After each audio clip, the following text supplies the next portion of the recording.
Dalam Bapa dan Putra dan Roh Kudus. Amin.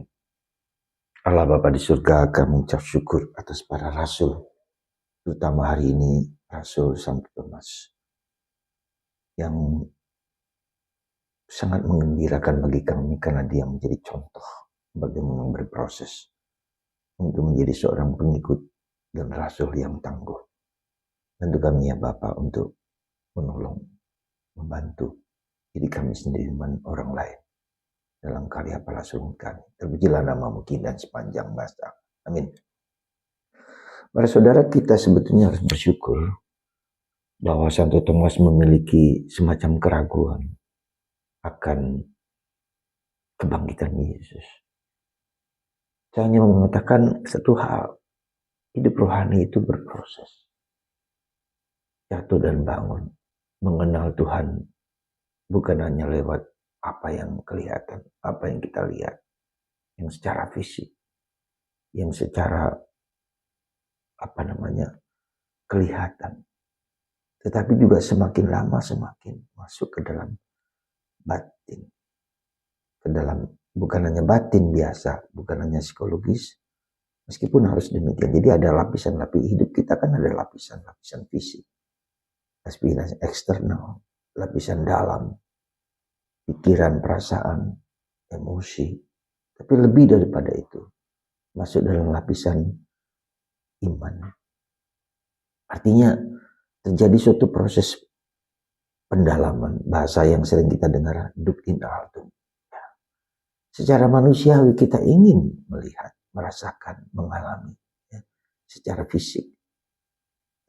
Kemudian kita juga merasakan secara emosional, kita mengalami kedamaian, ketenangan, rasa damai yang tak terlukiskan dengan kata-kata. Tetapi itu belum cukup lagi, kita harus masuk dalam iman. Iman itu, iman, harapan, dan kasih itu anugerah. Memang ada aspek manusiawinya juga. Seperti kalau kita dengan iman itu rajin ke gereja, rajin berdoa, ya, rajin melakukan kegiatan-kegiatan spiritual dan rohani. Ya. Itu semua adalah bagian dari iman, tetapi lebih daripada itu adalah anugerah. Jadi anugerah, rahmat. Jadi iman, harapan, dan kasih itu adalah keutamaan teologal, keutamaan ilahi. Mungkin kita punya iman yang kuat, tetapi juga butuh iman dalam cara pandang Tuhan, bukan cara pandang kita. Kita juga mungkin mempunyai kasih, betul. Ya, aspek kasih, kita berikan kasih kepada siapapun, kepada orang lain, kepada orang yang dekat, kepada orang yang membenci kita. Kita memberikan kasih. Tapi juga kasih yang tidak, iman, harapan, dan kasih yang tidak hanya sesuai dengan pandangan dan pengalamanku sebagai manusia, tapi sesuai dengan pandangan sikap batin Allah dalam diriku. Nah, inilah yang terjadi pada Thomas.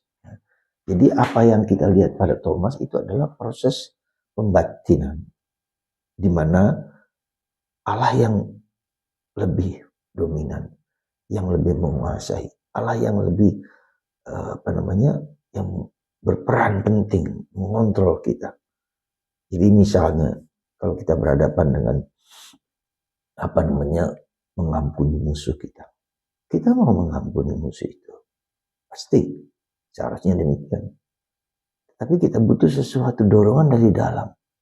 Ketika orang itu melakukan dosa, kesalahan yang sama, kita bersikap seperti terus mengampuni 7 kali 7. Jadi tanpa batas. Nah, inilah yang menjadi kerjasama, saya katakan kerjasama yang membutuhkan perjuangan. Kerjasama yang membutuhkan perjuangan. Saya kira demikianlah saudaraku. Ya, jadi kita terus berjuang, terus berusaha. Sampai Tuhan sendiri yang mengontrol. Supaya kita tidak putus asa. Ketika kita mengalami salib penderitaan, kita putus asa, benar. Sesulit apapun salib itu, ada saatnya kita putus asa. Ada saatnya kita merasakan cukup sekian. Tetapi kemudian Tuhan terus mendidik, membimbing kita untuk berani mempersembahkan, berani menyerahkan diri kepada kehendak Tuhan yang seringkali tidak mampu kita ketahui. Nah, ketika kemudian Yesus datang kepada Thomas dan mengatakan, lihatlah luka-lukaku, ya, lihatlah lambungku yang ingin masukkan jari-jarimu ke tempat luka-luka. Lalu Thomas mengatakan, ya Tuhan dan Allahku. Pengalaman ya Tuhan dan Allahku, pengalaman mistik, pengalaman yang tingkat tinggi, tanpa kata, ya mungkin 1-2 kata. Dan inilah mulut kita, kata-kata kita, pikiran kita, perasaan kita tak mampu lagi melukiskan pengalaman dan situasi seperti itu.